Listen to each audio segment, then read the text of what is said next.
नमस्कार, आप देख रहे हैं डीडी न्यूज। मैं हूं आपके साथ भावना नैयर। देश और दुनिया की बड़ी और अहम खबरों को लेकर हम हाजिर हैं। शुरुआत बुलेटिन की इस वक्त की अहम सुर्खियों के साथ। प्रधानमंत्री नरेंद्र मोदी की मौजूदगी में भारत जॉर्डन के बीच आपसी सहयोग बढ़ाने पर जोर। पीएम ने आतंकवाद और कट्टरपंथ के खिलाफ जॉर्डन के किंग की प्रतिबद्धता को सराहा। आज जॉर्डन भारत व्यापारिक मंच में हिस्सा लेंगे प्रधानमंत्री मोदी।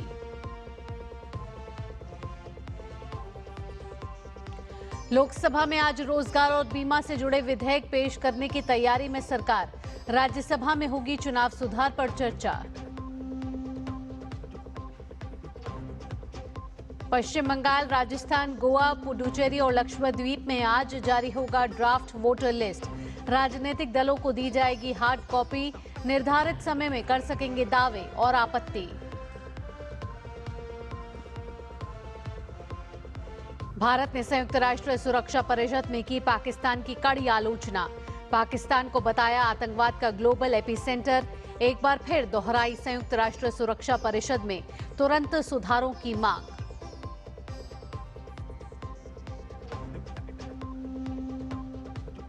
उन्नीस 1971 में पाकिस्तान पर भारत की जीत का जश्न मनाने का दिन। आज विजय दिवस पर देश कर रहा है वीरों को नमन।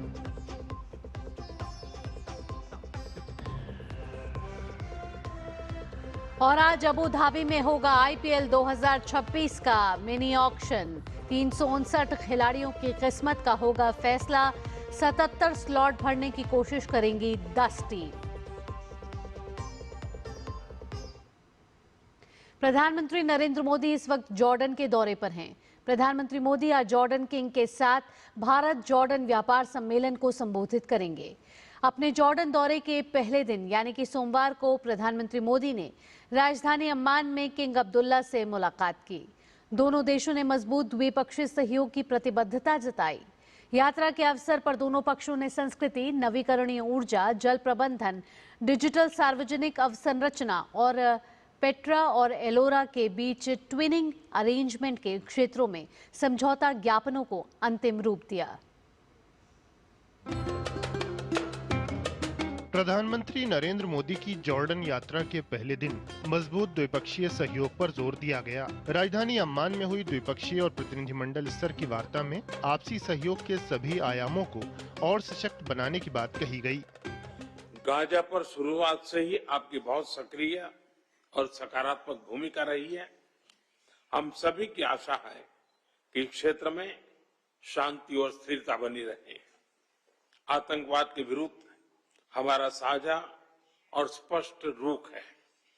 आपके नेतृत्व में जॉर्डन ने आतंकवाद, उग्रवाद और रेडिकलाइजेशन के खिलाफ पूरी मानवता को एक सशक्त और रणनीतिक संदेश दिए हैं। रिस्ट्रिक्टेड बैठक के दौरान हमने इस महत्वपूर्ण क्षेत्र में सहयोग को और मजबूती देने पर चर्चा की। प्रधानमंत्री ने आतंक और उग्रवाद के खिलाफ जॉर्डन के किंग की प्रतिबद्धता को सराहा। पीएम ने कहा कि वैश्विक मंच पर भी भारत जॉर्डन एकजुट हैं। इस वर्ष हम अपने राजनयिक संबंधों की 75वीं एनिवर्सरी मना रहे हैं। यह मील का पत्थर हमें आने वाले कई वर्षों तक नई ऊर्जा के साथ आगे बढ़ने के लिए प्रेरित करता रहेगा। मुझे पूरा विश्वास है कि आज की बैठक से हमारे संबंधों में गति और गहराई एक नया रूप धारण करेगी। हम trade, fertilizers, digital technology, infra और पीपल टू पीपल टाइज जैसे क्षेत्रों में सहयोग आगे बढ़ाएंगे। जॉर्डन के किंग ने प्रधानमंत्री का अभिनंदन करते हुए भारत के साथ मजबूत दोस्ती को महत्वपूर्ण बताया। This visit reflects decades of friendship, mutual respect and productive cooperation between our two nations. Our nations enjoy a strong partnership and a shared desire to advance prosperity for our peoples. And over the years, our collaboration has expanded across multiple sectors. Your visit today provides an important opportunity to chart new paths of economic cooperation across industry, ICT, pharmaceuticals, agriculture, energy, and many more promising fields of mutual benefits for our people. इससे पहले Jordan पहुंचने पर PM का स्वागत बेहद भव्य ढंग से हुआ। पीएम के अभिनंदन के लिए जॉर्डन के प्रधानमंत्री, शीर्ष मंत्री और अन्य वरिष्ठ अधिकारी मौजूद थे। पीएम को वहां गार्ड ऑफ ऑनर दिया गया।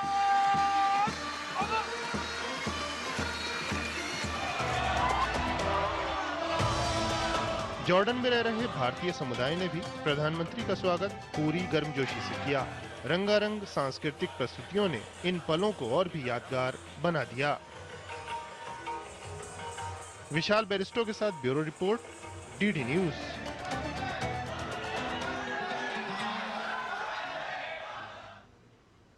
प्रधानमंत्री नरेंद्र मोदी आज अपनी जॉर्डन यात्रा पूरी कर इथियोपिया जाएंगे। प्रधानमंत्री मोदी इथियोपिया की 2 दिवसीय यात्रा करेंगे। पीएम अपने इथियोपिया समकक्ष के साथ भारत इथियोपिया द्विपक्षीय संबंधों के सभी पहलुओं पर व्यापक बातचीत करेंगे। इथियोपिया ही नहीं बल्कि समूचे अफ्रीका के लिहाज से ये दौरा बेहद महत्वपूर्ण है। इथियोपिया वैश्विक दक्षिण में भारत का एक विश्वस्त साझेदार और घनिष्ठ मित्र देश है। इथियोपिया में भारतीय समुदाय का खासा प्रभाव रहा है। बड़ी संख्या में भारतीय शिक्षकों ने यहाँ के प्राइमरी से लेकर उच्च शिक्षा के क्षेत्र में कई पीढ़ियों को शिक्षित किया है। इथियोपिया में आज मौजूद 40 से 50 साल की आयु वर्ग के लोगों की बड़ी तादाद गर्व और कृतज्ञ भाव से भारतीय शिक्षकों के योगदान को याद करती है।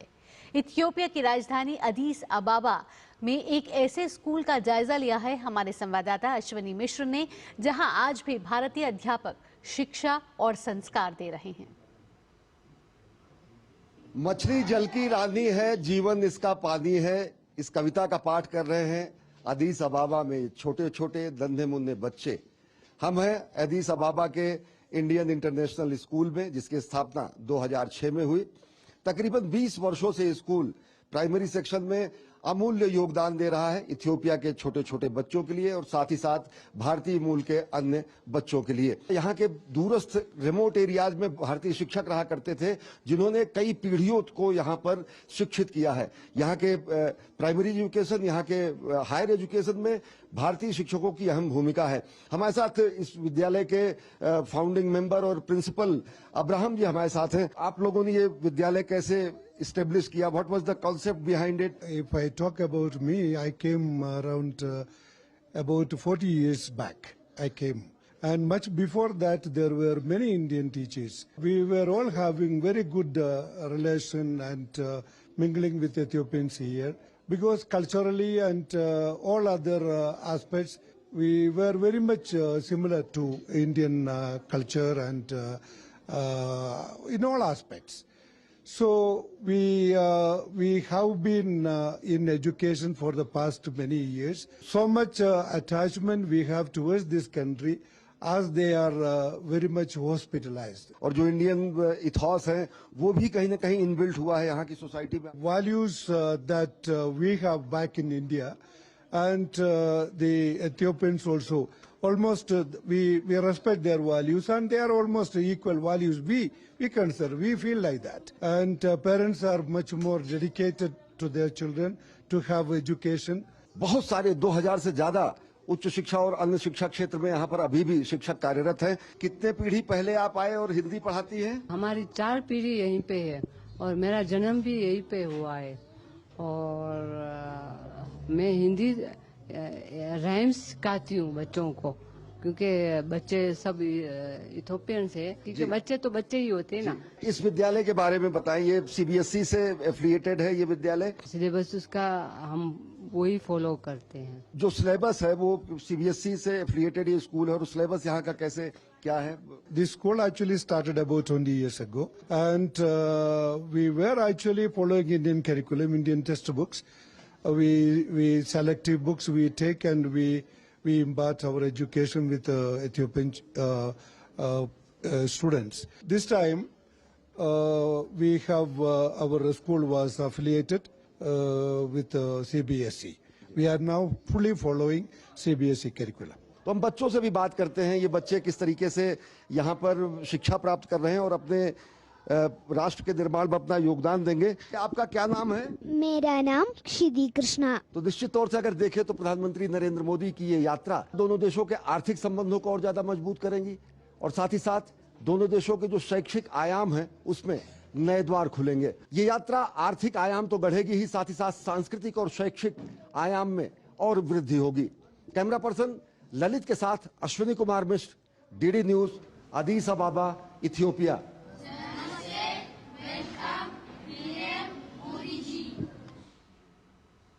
इथियोपिया के विकास में भारतीयों के योगदान का अंदाजा इस बात से भी लगाया जा सकता है कि साल 1955 में भारतीय समुदाय ने राजधानी अदीस अबाबा में महात्मा गांधी मेमोरियल अस्पताल का निर्माण भारतीयों से चंदा इकट्ठा कर किया। आज ये अस्पताल इथियोपिया का सबसे बड़ा मैटरनिटी हॉस्पिटल है, जहां महिला प्रसूति संबंधी हर समस्या का निदान है। देखिए अदीस अबाबा से हमारे संवाददाता अश्विनी मिश्र की एक और खास रिपोर्ट। महात्मा गांधी ने अगर साउथ अफ्रीका में फीनिक्स फार्म की स्थापना की थी, तो यहां अदीस अबाबा में महात्मा गांधी जी को समर्पित एक अस्पताल को भारतीयों ने स्थापित किया 1951 में और बनकर तैयार हुआ 1955 में। और भारतीयों के द्वारा दिए गए पैसे और दान से इस पूरे अस्पताल का निर्माण हुआ, जो कि इथियोपिया का पहला मैटरनिटी हॉस्पिटल माना जाता है। कैसे इस अस्पताल की पृष्ठभूमि भारतीयों ने रखी, कैसे नींव रखी और कितना महत्वपूर्ण है ये योगदान। तभी का जो हाई कमिश्नर था, इंडिया का पहला हाई कमिश्नर सरदार सन सिंह, ये सबको कम्युनिटी को बोला कि भाई कुछ करो। कम्युनिटी को इकट्ठा किया, वो एक दिन में इसकी निर्माण के लिए पैसा इकट्ठा कर लिया था। फिर उधर एम्परर को मिले और एम्परर को ये प्रपोजल दी, तो बहुत खुश था। उसने लैंड भी दी, जो अभी ये लैंड है। उस समय कितना इकट्ठा हुआ पैसा? और उस दफे 230,000 बिल इकट्ठे हुए थे। उसके जमाने में अबाउट 130,000 US डॉलर। आज के जमाने में जो आप गिनो तो ये मिलियंस के पैसे जाते हैं। तो ये जो है एक हमारा कम्युनिटी का योगदान है। बड़ी संख्या में भारतीय यहाँ पर आए। सबसे पहले गुजराती भी यहाँ इथियोपिया आने वाले लोगों में शामिल रहे। जी हाँ। कैसा संबंध, द्विपक्षीय संबंध, भावनात्मक संबंध? बहुत अच्छा संबंध रहा। वो अभी तक भी संबंध बहुत है, क्योंकि वो लोग हमको हम उस लोग के जैसे ही मानते हैं। और आगे कितना देखते हैं जब प्रधानमंत्री नरेंद्र मोदी अब आ रहे हैं और संबंध और ज्यादा मजबूत? संबंध तो बहुत ही मजबूत होंगे। पहले से मैं जब बोल रहा हूँ, इधर से कम्युनिटी इकट्ठी हुई थी 130 साल पहले हिंदू महाजन के नाम पे। वो हिंदू महाजन अभी तक भी चल रहा है एंड वेरी एक्टिव है। एंड सारे हिंदू धर्म के सब फेस्टिवल सब कुछ हम ऑब्जर्व करते हैं। एंड इसमें गवर्नमेंट का भी बहुत सपोर्ट है, इथियोपियन प्रजा का भी सपोर्ट है और भविष्य में बहुत अच्छा होने वाला है। फंक्शंस भी होंगे, करते हैं सब कुछ। नवरात्रि होती है, दिवाली होती है, सब कुछ होता है इधर। What do you think? It's a nice example of Indian communities give to Ethiopia and you people. Now Prime Minister Narendra Modi is coming to Addis Ababa. At country level, strong bilateral relationships will be enhanced, and different sectors will be enhanced by the arrival of His Excellency, the Prime Minister of India, Narendra Modi. At Gandhi level, Gandhi Memorial Hospital has been an icon of the relationship between Indian and Ethiopian government, Indian community and Ethiopian community. I believe that the icon will flourish much more, and the Indian community, the Indian government and His Excellency Prime Minister Narendra Modi will support every endeavor that the hospital management have been doing. We have been expanding the hospital service, the magnitude. We have been developing the institution to provide a much comprehensive and excellent service.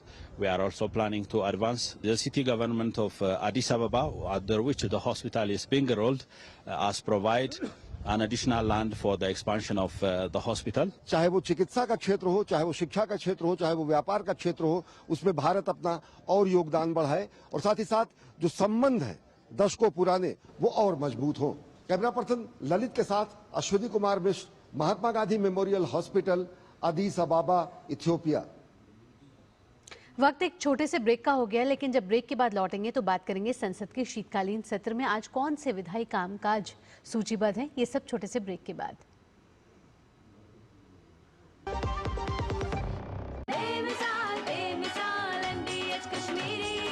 लाल रंग इसका अपार, तीखा कम है फिर भी स्वाद, बेमिसाल बेमिसाल MDH कश्मीरी। और कम डाल पर असली डाल। MDH कश्मीरी लाल मिर्च पाउडर। MDH। सुनो, एक अच्छी इंश्योरेंस पॉलिसी AI से पूछते हैं। एक ऐसी पॉलिसी जिसमें प्रीमियम पेमेंट हो लिमिटेड पर इनकम आती रहे लाइफ टाइम। LIC का जीवन उत्सव। एक ऐसी पॉलिसी जो दे होल लाइफ इंश्योरेंस कवर भी। LIC का जीवन उत्सव। वाह, चलो तो LIC की जीवन उत्सव पॉलिसी ही लेते हैं। मैं भी तुमसे यही कह रही थी, LIC का जीवन उत्सव। लाइफ टाइम सेलिब्रेशन मनाइए LIC के जीवन उत्सव के साथ, फ्यूचर सेट है। जरा सी हंसी दुलार जरा सा, जरा सी अंदर प्यार जरा सा,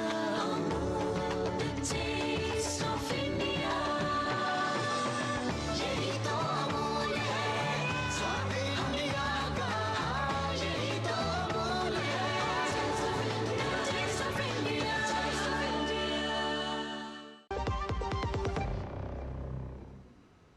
ब्रेक के बाद आपका स्वागत है। अब बात संसद के शीतकालीन सत्र की। संसद के दोनों ही सदनों में आज कई अहम विधायी कार्य प्रस्तावित हैं। लोकसभा की बात करें तो आज 2 अहम विधेयक पेश किए जाएंगे। कृषि मंत्री शिवराज सिंह चौहान आज विकसित भारत रोजगार और आजीविका मिशन ग्रामीण विधेयक 2025 पेश करेंगे। इस विधेयक का उद्देश्य ग्रामीण परिवारों को 125 दिन के रोजगार की वैधानिक गारंटी देना है। विधेयक के माध्यम से विकसित भारत 2047 के राष्ट्रीय दृष्टिकोण के साथ ग्रामीण विकास कार्य के ढांचे को सुदृढ़ किया जाएगा। वहीं वित्त मंत्री निर्मला सीतारमण बीमा कानूनों से जुड़ा सबका बीमा सबकी रक्षा बीमा विधि संशोधन विधेयक 2025 पेश करेंगे। इस विधेयक के माध्यम से बीमा अधिनियम 1938, जीवन बीमा निगम अधिनियम 1956 और बीमा विनियामक और विकास प्राधिकरण 1999 में संशोधन किए जाएंगे। इसके साथ ही लोकसभा में विकसित भारत शिक्षा अधिष्ठान विधेयक 2025 को संयुक्त संसदीय समिति को भेजने का प्रस्ताव पेश किया जाएगा। शिक्षा मंत्री धर्मेंद्र प्रधान ये प्रस्ताव पेश करेंगे। इस विधेयक का उद्देश्य उच्च शिक्षण संस्थानों में स्वायत्तता, गुणवत्ता और मानकों को मजबूत करना है। इसके साथ ही लोकसभा में निरसन और संशोधन विधेयक 2025 को विचार और पारित किए जाने के लिए प्रस्तुत किया जाएगा। कानून मंत्री अर्जुन राम मेघवाल इस विधेयक को सदन में चर्चा के लिए पेश करेंगे। इसके साथ ही लोकसभा में अन्य विधायी कार्यों के साथ साथ प्रश्नकाल के दौरान विभिन्न मंत्रालयों से प्रश्न पूछे जाएंगे।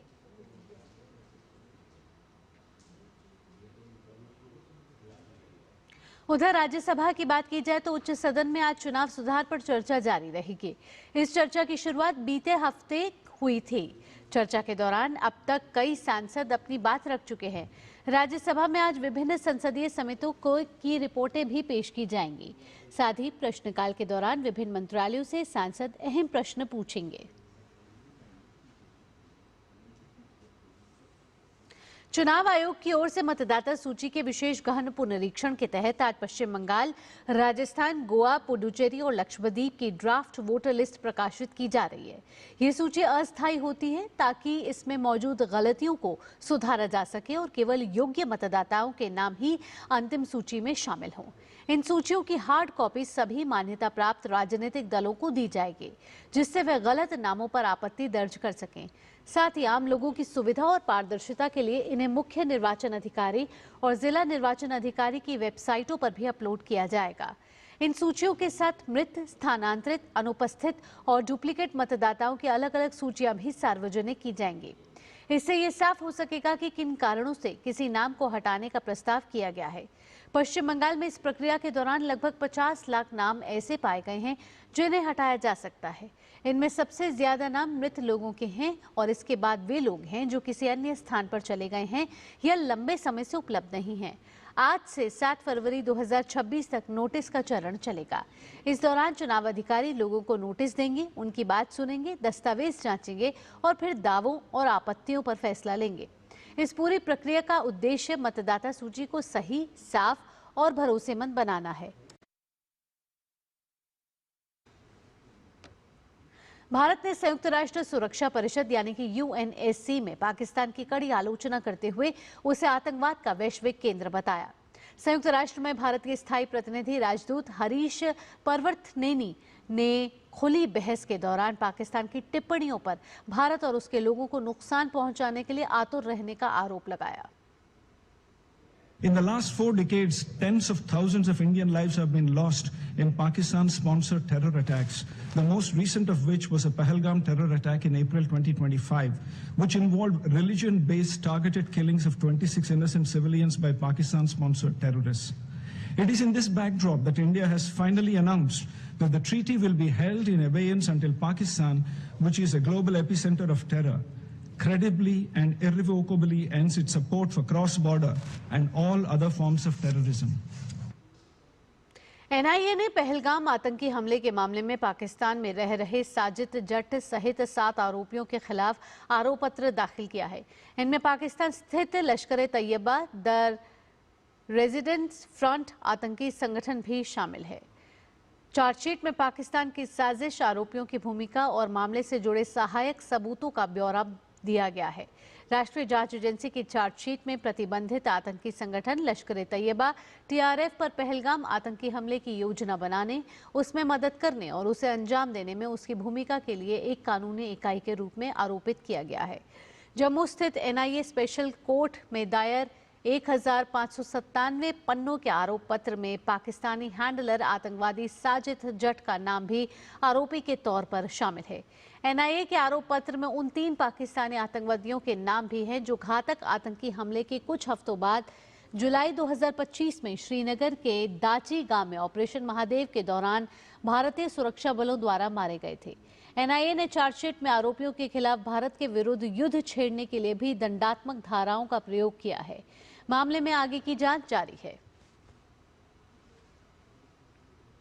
विदेश मंत्री डॉक्टर एस जयशंकर आज इजराइल का दौरा करेंगे। विदेश मंत्री अपने इजरायली समकक्ष गिडियन सार के साथ द्विपक्षीय वार्ता करेंगे। दोनों के बीच में भारत इजराइल संबंधों के विभिन्न पहलुओं, आपसी हितों के मुद्दों और क्षेत्रीय हालात पर चर्चा होने की संभावना है। अबू धाबी में अपने कार्यक्रमों के बाद विदेश मंत्री भारत इजराइल संबंधों को मजबूत करने और रणनीतिक सहयोग का विस्तार करने के उद्देश्य से इजराइल के अपने समकक्ष गिडियन सार के साथ बातचीत करने के लिए इजराइल जाएंगे। ये यात्रा 10 दिसंबर को प्रधानमंत्री नरेंद्र मोदी और इजराइल के प्रधानमंत्री बेंयामिन नेतन्याहू के बीच हुई टेलीफोन बातचीत के बाद हो रही है।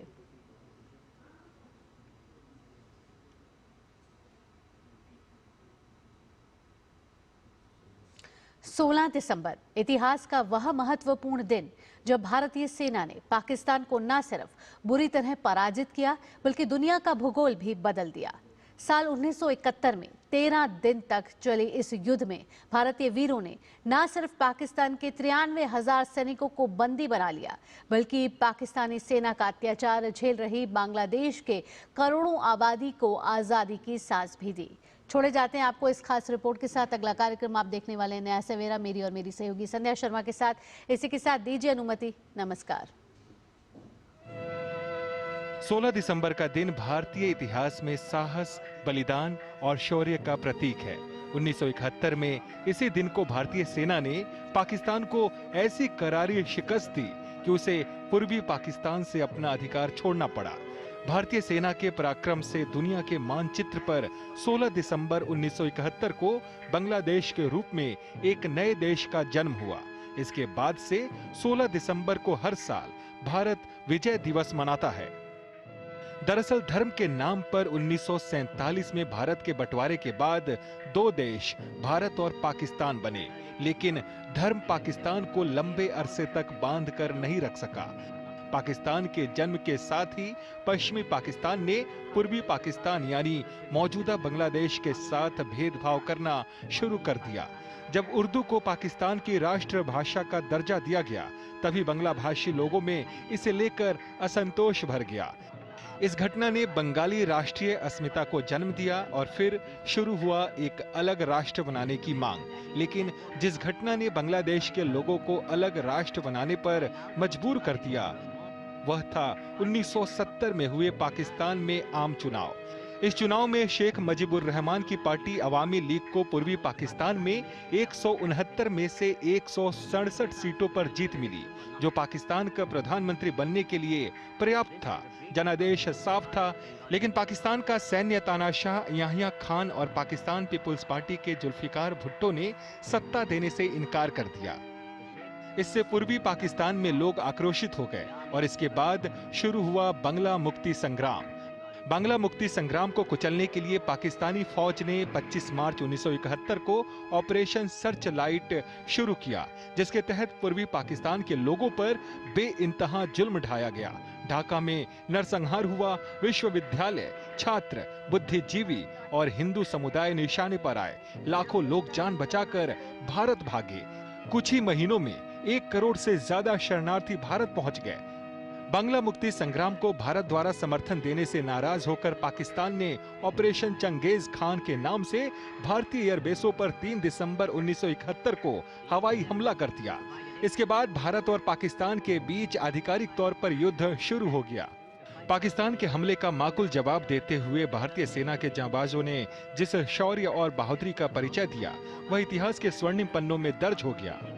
भारतीय सेना के तीनों अंगों ने मिलकर पाकिस्तान को हर मोर्चे पर करारी शिकस्त दी। 16 दिसंबर 1971 को ढाका में जनरल नियाजी ने 93,000 सैनिकों के साथ भारतीय सेना के सामने आत्मसमर्पण कर दिया, जो दूसरे विश्व युद्ध के बाद किसी भी सेना का सबसे बड़ा समर्पण था। भारत के इस विजय के साथ ही बांग्लादेश का जन्म भी हुआ। 1971 का विजय सिर्फ एक युद्ध में जीत नहीं थी, बल्कि उस फैसले की जीत थी जब भारत ने ताकत के साथ जिम्मेदारी निभाई और पाकिस्तान के जुल्म से वर्तमान बांग्लादेश के लोगों को न सिर्फ मुक्ति दिलाई, बल्कि स्वतंत्र बांग्लादेश बनाने में हर संभव मदद की। Bureau report, DD news.